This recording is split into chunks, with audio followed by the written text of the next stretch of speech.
Recorded Books presents Her Secret Song by Mary Connealy, narrated by Barbara Mcculloh. Chapter 1.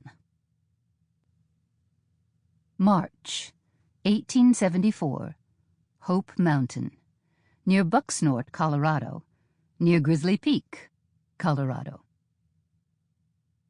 Wax Mosby was living a life that was going to kill him.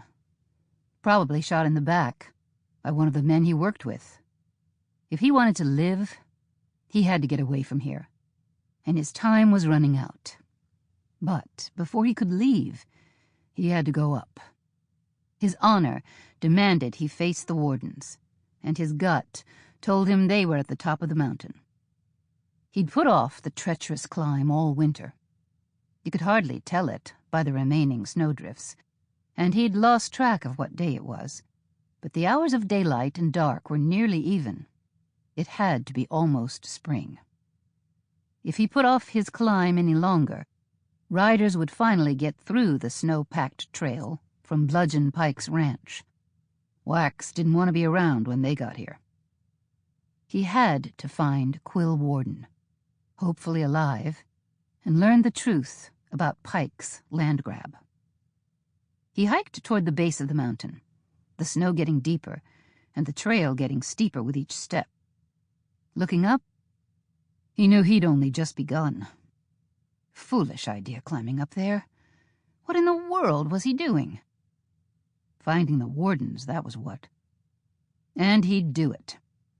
And today was as good a day as he'd get, unless he waited until warm weather fully arrived. Wax planned to be long gone by then. Come fully warm weather, the wardens, a tough family with some salty cowhands, would pour down off that mountaintop, guns blazing, and Pike's hands would come pouring onto this ranch, guns blazing. And here would stand Wax Mosby, who intended to never draw his gun again. He'd be right smack in the middle of a gun battle, with no plans to kill honest folks like the wardens, no desire to kill evil men like Pike's, and no wish to die. When the path grew too steep, he had to use tree trunks to grip and drag himself upward. The way got harder. The trees grew straight up, right alongside the mountain slope. Finally, breathing hard, and nearly halfway up the mountain, he realized he was getting close to the ledge, where he'd seen the avenging angel. Last fall, after the wardens had been run off, Wax had been with the man who'd shot a fleeing Quill Warden. Wax had diverted his saddle partner long enough for Quill to get away, but Wax had no way of knowing how badly hurt Quill was.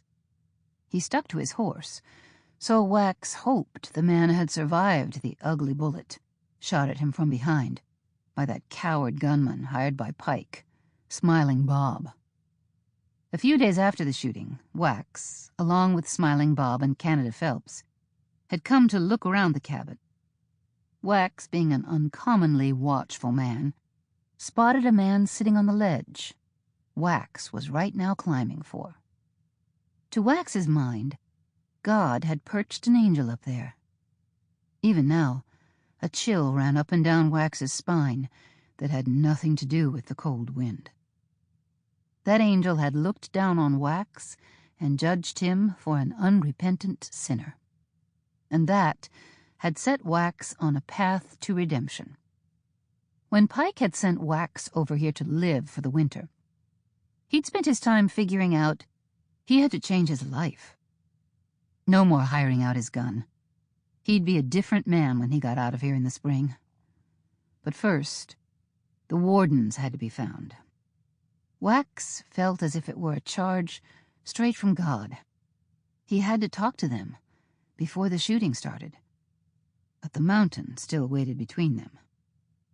He moved fast, clinging to narrow hand and toe holds, intent on reaching that ledge.